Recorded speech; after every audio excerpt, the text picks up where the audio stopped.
ലേവ്യർ 9:1-24 വരെയുള്ള വാക്യങ്ങൾ. പുരോഹിത ശുശ്രൂഷ. 8-ാം ദിവസം മോശ അഹ്റോനെയും പുത്രന്മാരെയും ഇസ്രായേലിലെ ശ്രേഷ്ഠന്മാരെയും വിളിച്ചു. അവൻ അഹ്റോനോട് പറഞ്ഞു, പാപപരിഹാര ബലിക്കായി ഊനമറ്റ ഒരു കാളക്കുട്ടിയെയും ദഹന ബലിക്കായി ഊനമറ്റ മുട്ടാടിനെയും കർത്താവിന്റെ മുമ്പിൽ സമർപ്പിക്കണം. ഇസ്രായേൽ ജനത്തോട് പറയുക, പാപപരിഹാര ബലിക്കായി ഒരു കോലാട്ടിൻ മുട്ടനെയും ദഹന ബലിക്കായി ഒരു വയസ്സുള്ള ഊനമറ്റതുമായ ഒരു കാളക്കുട്ടിയെയും ഒരു ചെമ്മരിയാട്ടിനെയും സമാധാന ബലിക്കായി ഒരു കാളയെയും ഒരു മുട്ടനാട്ടിനെയും കർത്താവിന്റെ മുമ്പിൽ ബലിയർപ്പിക്കാൻ കൊണ്ടുവരുവിൻ.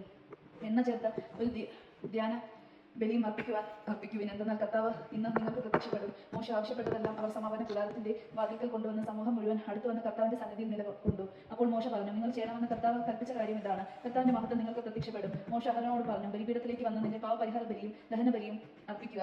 അങ്ങനെ നിനക്ക് ജനങ്ങൾക്കുമായി പാവപരിഹാരം ചെയ്യുക.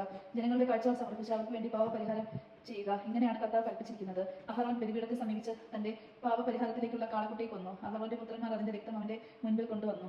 അവൻ വിരൽ രക്തത്തിൽ മുക്കി ബലിപീഠത്തിന്റെ കൊമ്പുകളിൽ പുരട്ടി. ശേഷിച്ച രക്തം ബലിപീഠത്തിന് ചുറ്റും ഒഴിച്ചു. കർത്താവ് മോശയോട് കൽപ്പിച്ചിരുന്നതുപോലെ ബലിമൃഗത്തിന്റെ മേധസ്സും വൃക്കകളും കരളിന് മുകളിലുള്ള നെയ്വരയും ബലിപീഠത്തിൽ വെച്ച് ദഹിപ്പിച്ചു. മാംസവും തോലും പാളയത്തിന് വെളിയിൽ വെച്ച് അഗ്നിയിൽ ദഹിപ്പിച്ചു. അഹ്റോൻ ദഹനബലിക്കുള്ള മൃഗത്തെയും കൊന്ന് അവന്റെ പുത്രന്മാർ അതിന്റെ രക്തം അവന്റെ അടുക്കൽ കൊണ്ടുവന്നു. അവനത് വീണ്ടും ബലിപീഠത്തിന് ചുറ്റും തളിച്ചു. ദഹനബലി മൃഗത്തിന്റെ കഷ്ണങ്ങളും തലയും അവർ അവന്റെ അടുത്ത് കൊണ്ടുവന്നു.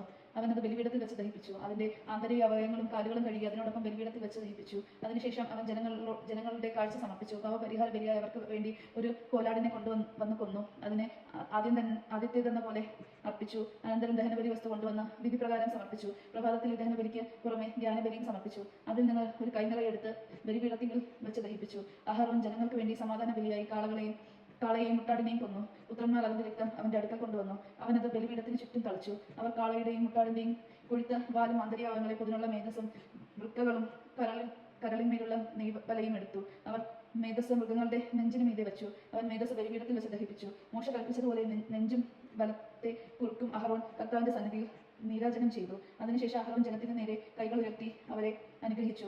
പരിഹാര ബലിയും ദഹന ബലിയും സമാധാന ബലിയും അർപ്പിച്ച ശേഷം അവൻ ഇറങ്ങി വന്നു. മോശയുടെ അഹ്റോന്റെയും സമാഗമന കൂടാരത്തിൽ പ്രവേശിച്ചു. പുറത്തിറങ്ങി വന്ന് അവർ ജനത്തെ ആശീർവദിച്ചു. അപ്പോൾ കർത്താവിന്റെ മഹത്വം ജനത്തിന് പ്രത്യക്ഷമായി. കർത്താവിന്റെ സന്നിധിയിൽ അഗ്നി പുറപ്പെട്ടു. ബലിപീഠത്തിലിരുന്ന ദഹനബലിയും മേധസ്സും ദഹിപ്പിച്ചു. ഇത് കണ്ടപ്പോൾ ജനമെല്ലാം ആർത്ത് വിളിച്ച് സാഷ്ടാംഗം വീണു. ദൈവജനമാണ് നാം കേട്ടത്. നമുക്ക് ദൈവത്തെ സ്തുതിക്കാം. ക്രിസ്തുവിനെ സ്തുതി.